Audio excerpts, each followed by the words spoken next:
नमस्कार, NB news world में आप सभी का स्वागत है। मैं हूं धनेश्वरी देवांगन। अब खबरें विस्तार से। बिरगांव नगर निगम की पहली महापौर भाजपा की अंबिका यदु निर्वाचित हुई। नगर निगम चुनाव में अंबिका यदु ने कांग्रेस की प्रत्याशी डॉक्टर सुनीता देवांगन को 5202 मतों से करारी शिकस्त दी। पिछले 10 साल से बिरगांव नगर पालिका में कांग्रेस का कब्जा था। भले ही कांग्रेस ने महापौर पद गंवा दी हो, मगर वार्डों में कांग्रेस ही झंडा लहराया है। कांग्रेस के 21 पार्षदों को जीत मिली है, जबकि भाजपा के सिर्फ 13 पार्षदों ने अपनी जीत दर्ज की है, जबकि 6 वार्डों में निर्दलीय प्रत्याशी विजयी रहे हैं। महापौर पद की घोषणा होने के बाद बीजेपी में खुशी की लहर दौड़ पड़ी। कार्यकर्ताओं में जश्न का माहौल था। इसी बीच बिरगांव चुनाव के प्रभारी ब्रिजमोहन अग्रवाल जब वहां पहुंचे तो पुलिस को हल्का बल प्रयोग करते हुए लोगों को किनारे करना पड़ा। इसके बाद ब्रिजमोहन अग्रवाल और राजेश मुड़त अंबिका यदु के साथ रोड शो करते हुए लोगों का धन्यवाद किया। बिरगांव चुनाव में हार को लेकर कांग्रेस में खासा आक्रोश देखने को मिला। हार के बाद कांग्रेस के चुनाव संचालक पूर्व मंत्री सत्यनारायण शर्मा ने कहा कि सरकार ने बिरगांव चुनाव को उपचुनाव की तरह लड़ा। साथ ही ये आरोप भी लगाया कि यहां सत्ता, धन बल और बाहुबल का इस्तेमाल किया गया, जबकि इसके विरोध में बीजेपी प्रवक्ता संजय श्रीवास्तव ने कहा कि हार के बाद कांग्रेस के इस तरह के आरोप लगाना लाजमी है। नतीजे आने से पहले ही कांग्रेस ने इस तरह के आरोप लगाने शुरू कर दिए थे। बिरगांव नगर निगम के पहले चुनाव में कांग्रेस को सफलता नहीं मिल सकी। कांग्रेस ने अच्छे प्रत्याशियों का चयन किया। कांग्रेस के कार्यकर्ताओं ने खूब मेहनत की, लेकिन भारतीय जनता पार्टी के सत्ता बल, धन बल, गुंडागर्दी, आतंक और फर्जी मतदान के कारण कांग्रेस को मेयर पद के लिए हार का मुंह देखना पड़ा है। हम सभी पार्टी के नेताओं से विचार विमर्श करेंगे और इन घटनाओं का, ऐसी प्रवृत्तियों का दोहराव रोकने के लिए आवश्यक कदम उठाएंगे। देखिए, कांग्रेस जब भी चुनाव हारती है उसी प्रकार के आरोप लगाती है। मैंने चुनाव के पहले ही 3 दिन पहले इस बात को टीवी चैनल में कहा था कि कांग्रेस चुनाव हारने के बाद उनका पहला आरोप यही रहेगा कि बोगस मतदान, शासकीय संसाधनों का दुरुपयोग, मंत्रियों की यहां पर ड्यूटी, ये तमाम प्रकार के आरोप यहां पर पुनरावृत्ति हो रही है। हार को बड़े मन के साथ में स्वीकार करने की आदत कांग्रेस के मित्रों को होना चाहिए। यदि जीत, क्योंकि ये जो जीत है, ये जीत जनता ने अपने आशीर्वाद से दिया है, इसलिए जनता के मतों का अपमान करने का अधिकार कांग्रेस को नहीं है। इसलिए उनको ये शहर स्वीकार करना चाहिए और एक बार फिर से फील्ड में आकर मेहनत करने की आवश्यकता है। हम इस जीत के लिए बिरगांव की जनता को आभार प्रकट करते हैं और हमारी पूरी कोशिश रहेगी महापौर जी के साथ में हमारे पार्षद और हम कांग्रेस के पार्षदों को भी साथ में लेकर विकास के मामले में हम बिरगांव में 5 क्षेत्र में 5 साल के में कार्यकाल में प्रदेश में जो विकास के काम हो रहे हैं, इस बिरगांव क्षेत्र में भी विकास काम का करेंगे। और जब अगली बार हम चुनाव में यहाँ पर आएंगे तो हम बड़े दावे के साथ में कहेंगे कि 5 साल में हमने जो विकास का काम किया है उसके आधार पर आने वाले चुनाव में बिरगांव की जनता हमको वोट करे।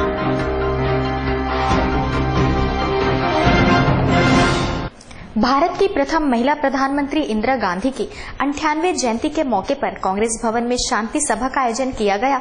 इस दौरान कांग्रेस के पूर्व विधायकगण एवं कार्यकर्ता मौजूद रहे। गांधी की 98वें जयंती के मौके पर कांग्रेस भवन में शांति सभा का आयोजन किया गया। इसके साथ ही कालीबाड़ी चौक पर स्थित इंदिरा गांधी की प्रतिमा के समक्ष मानव श्रृंखला बनाई गई। बढ़ते नक्सलवाद और आतंकवाद के खिलाफ मोमबत्ती जलाकर उन्हें याद किया गया। आज राष्ट्र नेत्री, पूर्व प्रधानमंत्री, भारत रत्न श्रीमती इंदिरा गांधी जी की जयंती है। चूंकि इंदिरा जी ने देश की एकता एवं अखंडता की रक्षा के लिए आतंकवाद के खिलाफ लड़ते हुए अपने प्राणों की आहुति दी और इस देश के स्वाभिमान को और इस देश की एकता और अखंडता को बचा के रखा, तो इसीलिए आज प्रदेश अल्पसंख्यक विभाग द्वारा आज उनकी जयंती पे उन्हें याद किया गया। और साथ ही जिस तरह से इंदिरा गांधी जी ने आतंकवाद के खिलाफ जीवन भर अपनी लड़ाई लड़ी थी, तो आज हम सबने भी आज जो पूरे देश में और इस प्रदेश में आतंकवाद और नक्सलवाद फैला है उसके विरोध में एक मानव श्रृंखला बनाई और आतंकवाद और नक्सलवाद की कड़े शब्दों में निंदा की, क्योंकि आतंकवाद और नक्सलवाद को हम पूरे विश्व से और इस देश से खत्म करके ही इंदिरा गांधी जी को सही उनको श्रद्धांजलि दे सकते हैं। और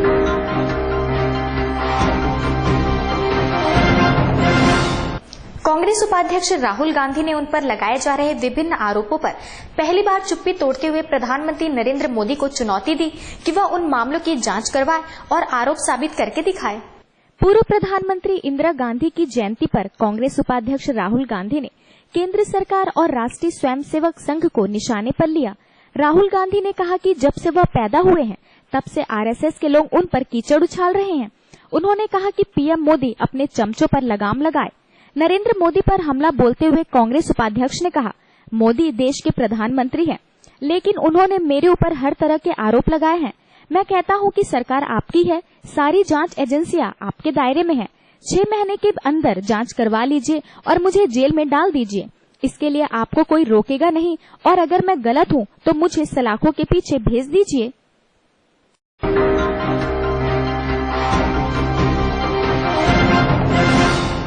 प्रधानमंत्री मैनुअल वॉल्स ने फ्रांस के हमले के खतरे के साथ ही रासायनिक या जैविक हथियारों से हमले की आशंका जताई है। फ्रांस की राजधानी पेरिस में हुए आतंकी हमले के बाद फ्रांस के प्रधानमंत्री मैनुअल वॉल्स ने अब फ्रांस पर रासायनिक और जैविक हमले की आशंका जताई है। पीएम वॉल्स ने कहा कि दुनिया के सबसे खूंखार आतंकी गुट आईएसआईएस फ्रांस पर रासायनिक या फिर जैविक हमला कर सकता है। फ्रांस के पीएम ने संसद को बताया कि आईएसआईएस के खिलाफ लड़ाई में उनके देश पर इस तरह के हमले से इनकार नहीं किया जा सकता। उन्होंने कहा कि आतंकी हमलों के मास्टरमाइंड की विनाशकारी सोच कितनी भयावह हो सकती है, इसका अंदाजा लगाना मुश्किल है।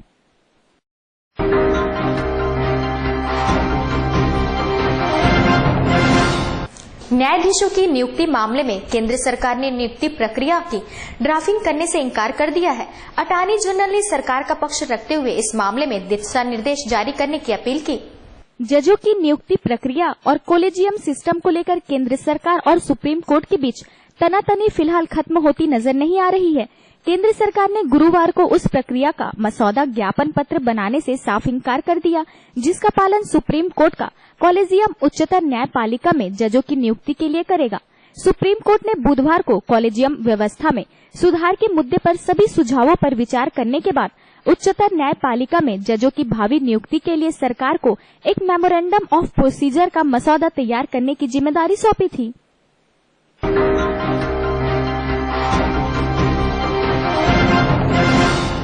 जम्मू कश्मीर में आतंकवाद निरोधी अभियान के दौरान शहीद हुए कर्नल संतोष महादिक का सतारा में पूरे सैन्य सम्मान के साथ अंतिम संस्कार किया गया। रक्षा मंत्री मनोहर पारिकर के साथ तीनों सेनाओं की ओर से कर्नल संतोष महादिक को श्रद्धांजलि दी गई। जम्मू कश्मीर के कुपवाड़ा जिले में नियंत्रण रेखा के नजदीक आतंकवादियों से लड़ते हुए अपने प्राण न्यौछावर करने वाले कर्नल संतोष महादिक का गुरुवार को उनके पैतृक गाँव में पूर्ण सैन्य सम्मान के साथ अंतिम संस्कार किया गया। इस दौरान सैकड़ों लोग मौजूद थे, जिन्होंने शहीद को अश्रुपूर्ण विदाई दी। महादिक 39 साल के थे। उनका पार्थिव शरीर गुरुवार को महाराष्ट्र के सतारा जिले के पोगरवाड़ी गांव लाया गया, जहां उनका अंतिम संस्कार कर दिया गया। शव को कुछ देर के लिए पास के आराय गांव में स्थित उनकी मां के घर में रखा गया, जहां रक्षा मंत्री मनोहर पर्रिकर ने उन्हें श्रद्धांजलि दी। शहीद को अंतिम विदाई देने के लिए सैकड़ों की संख्या में लोग एकत्र हुए थे।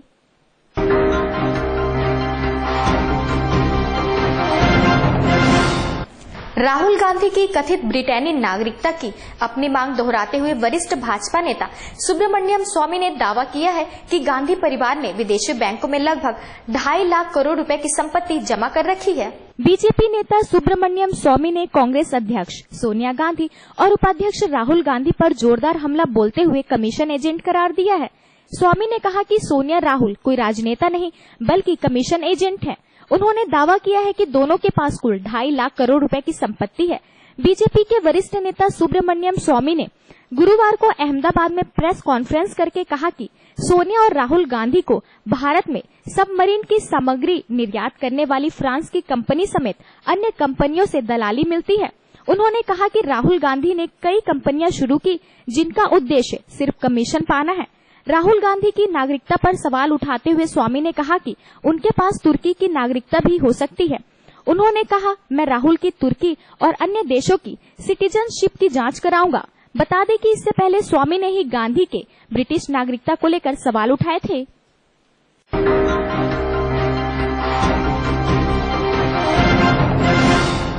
तनाव और संघर्षों से बदलाव नहीं आने का जिक्र करते हुए प्रधानमंत्री नरेंद्र मोदी ने गुरुवार को IAS अधिकारियों से ऐसे सकारात्मक बदलाव लाने को कहा जिससे राष्ट्र को फायदा पहुंचे।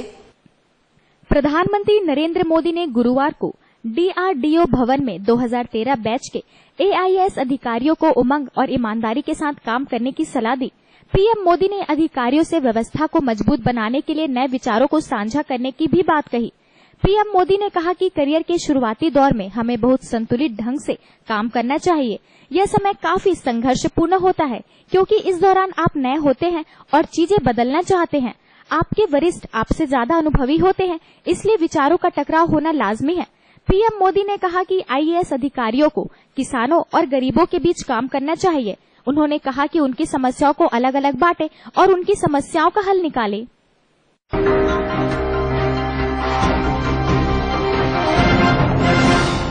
गृह मंत्री राजनाथ सिंह ने चीन की 6 दिवसीय यात्रा पर पब्लिक सिक्योरिटी यूनिवर्सिटी के नियंत्रण कक्ष का दौरा किया। गृह मंत्री राजनाथ सिंह ने चीन की अपनी 6 दिवसीय यात्रा की गुरुवार को शुरुआत करते हुए पब्लिक सिक्योरिटी यूनिवर्सिटी के नियंत्रण कक्ष का दौरा किया और सुरक्षा संबंधी परीक्षण पर चर्चा की।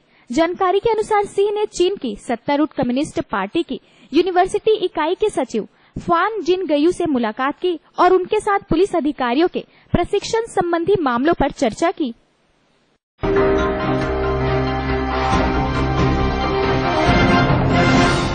बिहार विधानसभा चुनाव में महागठबंधन के द्वारा शानदार जीत हासिल करने के बाद मुख्यमंत्री नीतीश कुमार शुक्रवार को पटना के ऐतिहासिक गांधी मैदान में शपथ ग्रहण लेंगे। नीतीश कुमार शुक्रवार को पटना के ऐतिहासिक गांधी मैदान में बिहार के मुख्यमंत्री पद की शपथ लेंगे। शपथ ग्रहण समारोह में 9 राज्यों के मुख्यमंत्री सहित कई राजनीतिक हस्तियों के शामिल होने की संभावना है। समारोह को लेकर गांधी मैदान में तैयारियां अंतिम चरण में है। जनता दल यूनाइटेड के एक नेता की माने तो शपथ ग्रहण समारोह में पश्चिम बंगाल की मुख्यमंत्री ममता बनर्जी, दिल्ली के मुख्यमंत्री अरविंद केजरीवाल, असम के मुख्यमंत्री तरुण गोगोई, मणिपुर के मुख्यमंत्री ओ.बी. सिंह, हिमाचल प्रदेश के मुख्यमंत्री वीरभद्र सिंह, उत्तर प्रदेश के मुख्यमंत्री अखिलेश यादव, कर्नाटक के मुख्यमंत्री एस. सिद्धार्थ मैया, सिक्किम के मुख्यमंत्री पी.के. चामलिंग और अरुणाचल प्रदेश के मुख्यमंत्री नबम तुकी शामिल होंगे।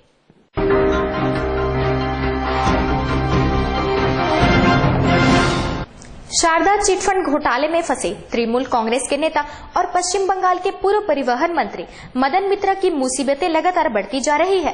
कोलकाता हाईकोर्ट ने मदन मित्रा की जमानत याचिका खारिज करते हुए उन्हें फौरन सरेंडर करने को कहा है। पश्चिम बंगाल के परिवहन मंत्री मदन मित्रा ने आज अपने पद से इस्तीफा दे दिया। वह शारदा चिटफंड घोटाले मामले में आरोपी है। इसके कुछ घंटे पहले ही सीबीआई ने कोलकाता उच्च न्यायालय से उनकी जमानत याचिका रद्द करने की मांग की थी। मित्रा ने मुख्यमंत्री ममता बनर्जी को अपना इस्तीफा सौंपा, जिसे उन्होंने स्वीकार कर लिया और राज्यपाल के.एन. त्रिपाठी के पास भेज दिया।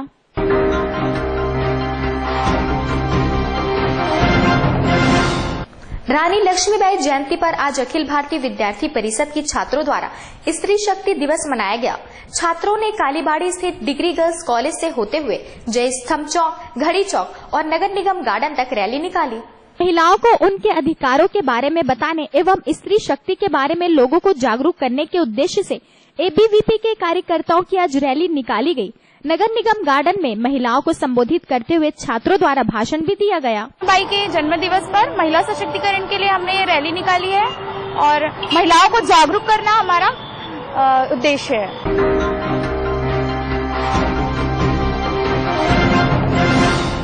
दिल्ली उच्च न्यायालय के निर्देशों के बाद भारत और दक्षिण अफ्रीका के बीच 3 दिसंबर से फिरोजा शाह कोटला मैदान में खेले जाने वाले चौथे और अंतिम टेस्ट के रास्ते की सभी बाधाएं दूर हो गई और अब यह मैच निर्धारित कार्यक्रम के अनुसार आयोजित होगा। दिल्ली उच्च न्यायालय द्वारा भारत और दक्षिण अफ्रीका के बीच चौथे और आखिरी क्रिकेट टेस्ट का रास्ता साफ करने के बाद डीडीसीए उपाध्यक्ष चेतन चौहान ने कहा कि संघ 3 दिसंबर से शुरू हो रहे मैच की बेहतरीन मेजबानी के लिए तैयार है। टेस्ट मैच के आयोजन की आखिरी बाधा गुरुवार सुबह तब साफ हो गई जब दिल्ली उच्च न्यायालय ने दिल्ली सरकार को मनोरंजन कर के भुगतान के संदर्भ में डीडीसीए के खिलाफ आगामी आदेश तक कोई प्रतिरोधी कार्यवाही नहीं करने के निर्देश दिए। सरकार ने डीडीसीए पर 24 करोड़ 45 लाख रुपए मनोरंजन कर लगाया है। डीडीसीए के 2 किस्तों में 1 करोड़ रुपए भुगतान करने के निर्देश दिए गए।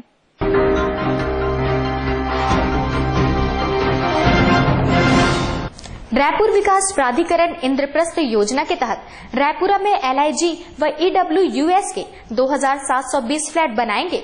LIG फ्लैट्स का क्षेत्रफल 605 वर्ग फुट तथा EWS फ्लैट्स का क्षेत्रफल 381 वर्ग फुट का होगा। RDA की संचालक मंडल की बैठक में यह फैसला लिया गया। रायपुर विकास प्राधिकरण अध्यक्ष संजय श्रीवास्तव ने बताया कि LIG फ्लैट की कीमत 7 से 8 लाख रुपए रहेगी। यह कीमत कम आय वर्ग के दायरे में आती है। इसके अलावा संचालक मंडल ने कमल विहार में विकसित प्लाट का रेट जनवरी से बढ़ाने का फैसला किया है। कितना रेट बढ़ेगा यह तय नहीं है। इस योजना में भूखंड की राशि दिसंबर तक जमा कराने वालों को 3% छूट देने का फैसला लिया गया है। RDA ने इस योजना में ब्याज की राशि जमा करने के लिए 12 किस्तों में जमा करने की सुविधा भी दी है।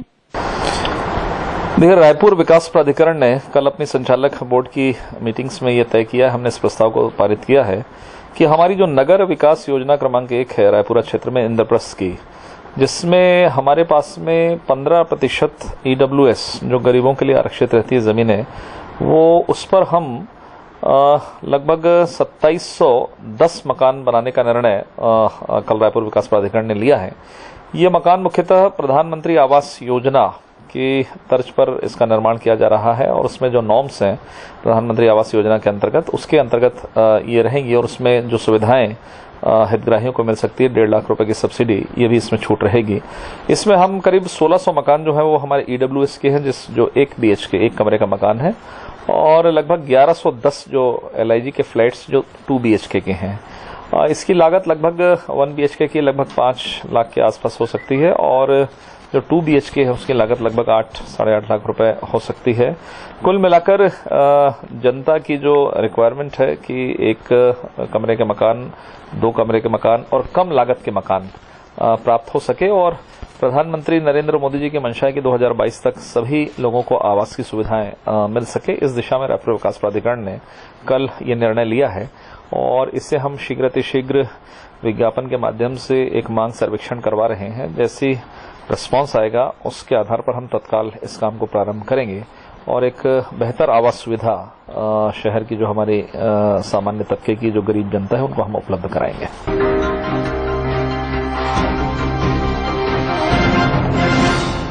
आम आदमी चोरी होने पर पुलिस के पास रिपोर्ट लिखवाने जाता है और उम्मीद करता है कि शायद चोरी गया सामान वापस मिल जाए, लेकिन पुलिस वाले खुद चोरी का शिकार होने लगे तो उस पर भी चोरी थाने या किसी थानेदार घर पर नहीं बल्कि पुलिस मुख्यालय यानी PHQ में हो तो क्या कहा जाए। जी हाँ, PHQ में 2 AC चोरी हो गया और इस बात की बाकायदा लिखित शिकायत मंत्रालय के गृह विभाग में की गई।